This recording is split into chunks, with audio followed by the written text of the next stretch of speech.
Now welcome back, ladies and gentlemen, and thank you so much once again for watching this video. Please subscribe just in case you are here for the first time, and also you can press the notification bell so that you can receive the notifications from YouTube automatically immediately I post a video here on this channel. And to my subscribers, I really want to appreciate you so much, simply because without your support this channel cannot be where it is currently. So feel very much welcome as you watch, and I really don't take your support for granted. So yesterday, Raila Odinga, together with the entire Azimio la Umoja Alliance team, conducted a rally in Muranga County, an event that was well organized by the former Muranga County Governor, Mwangi Wairia himself, who decamped recently to Azimio la Umoja Alliance. But based on my observations, that event or that rally turned into a total and complete embarrassment to Raila Odinga, and I personally believe that Raila Odinga was totally disappointed simply because of two things. First of all, let's talk about the turnout, which was very much poor. So I just want you to look at these photos here just to prove my point. Just look at these photos here. You can clearly tell that the turnout was really poor. So we are going to talk about that in the course of this video. And secondly, it turned to a complete embarrassment for Raila Odinga, the way he was received based on his reception in that event. First of all, let's talk about the leaders who received Raila Odinga. Remember that majority of the Mount Kenya leaders have defected from Azimio la Umoja Alliance. Basically, the leaders, in fact, there were no much leaders who received Raila Odinga in that event.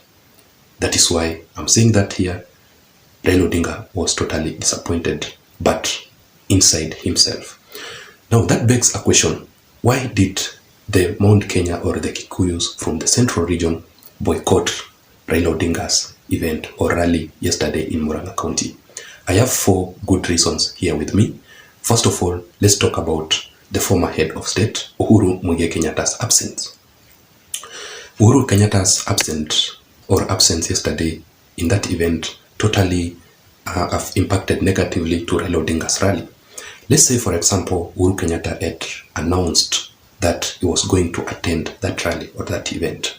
I personally believe that the turnout would have been different, would have been much better than yesterday's turnout, simply because, first of all, Uhuru Kenyatta comes from the Mount Kenya region. Secondly, he was the former president. Thirdly, up to date, he is still the Mount Kenya kingpin, because there is no official Mount Kenya kingpin.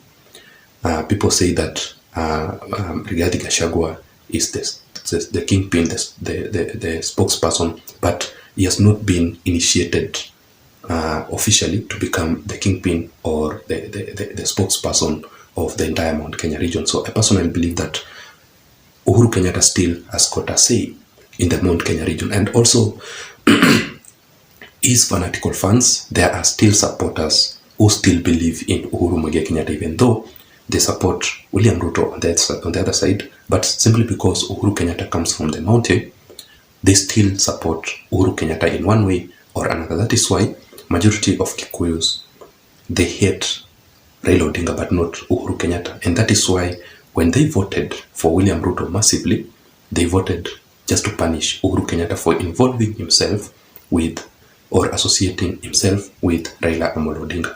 So basically, Uhuru Kenyatta's absence in that meeting completely affected the turnout in that event. Secondly, ladies and gentlemen, let's talk about the Mount Kenya region politics. I personally believe that Raila Odinga is still unwanted in Mount Kenya region. That simply, or the defections from Azimio la Umoja in the larger mountain, clearly explains that Raila Odinga still has got a challenge on climbing the mountain. And the person who helped Raila Odinga to climb the mountain recently in the previous 2022 general elections is none other than Uhuru Kenyatta. Otherwise, if Raila Odinga without Uhuru Kenyatta, the mountain is still slippery at Raila Odinga.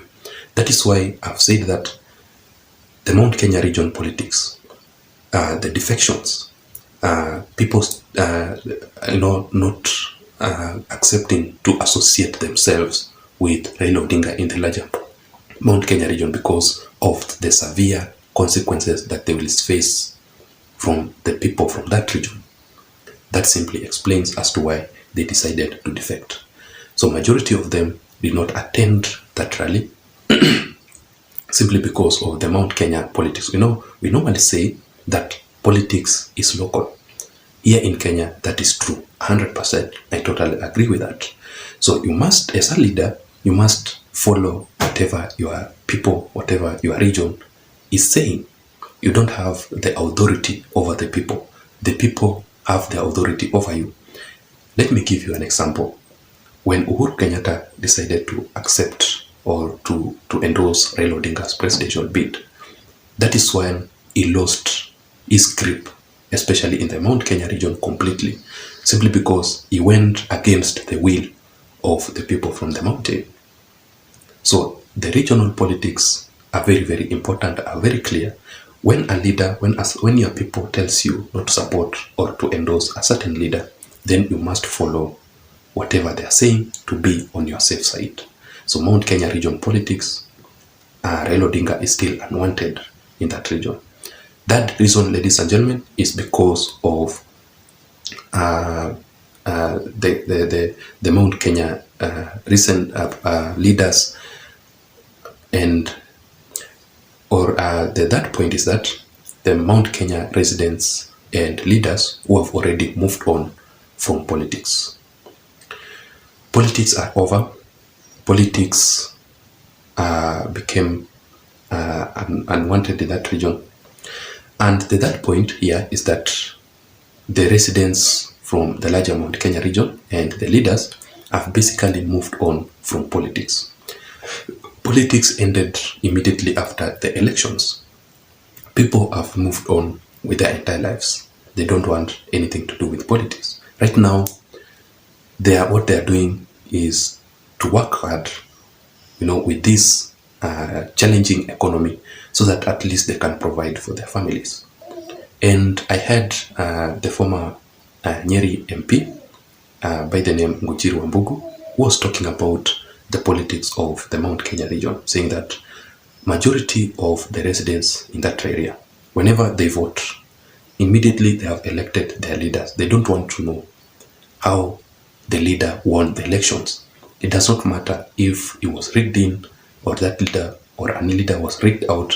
What they want is that, what they know is that the person who has won the elections must proceed with the work that he promised, or he or she promised to do to that region.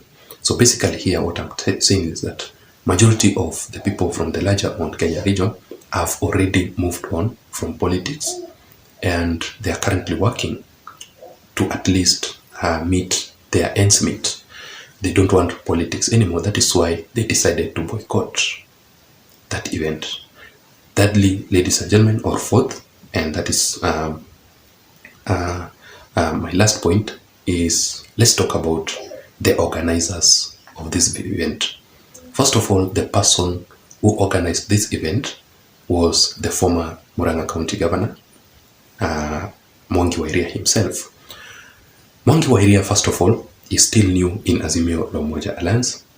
Mwangi wa Iria lost his grip in the larger Mount Kenya region. Immediately, he retired as the governor for Muranga County, and he was trying to at least resuscitate his political career, especially in the larger Mount Kenya region. And that is why he decided to go to Azimio la Umoja Alliance. But remember that, in my personal view, Mwangi wa Iria does not have that experience of mobilizing such a crowd, mobilizing an event. He does not have that experience for organizing such like a national event. That is based on my opinion. Mwangi wa Iria did not work very well to organize, to mobilize that event very, very well. That is why the turnout was poor. That is why majority of the people from the larger Mount Kenya region defected or decided to boycott. If, for example, Mwangi wa Iria would have decided to mobilize the people and at least pay them to attend this rally, then the turnout would have been better. That was it, ladies and gentlemen. I don't know what you think. Let me hear your thoughts on the comment section below. Otherwise, thank you so much for watching. Until next time, my name is Jason. Bye bye.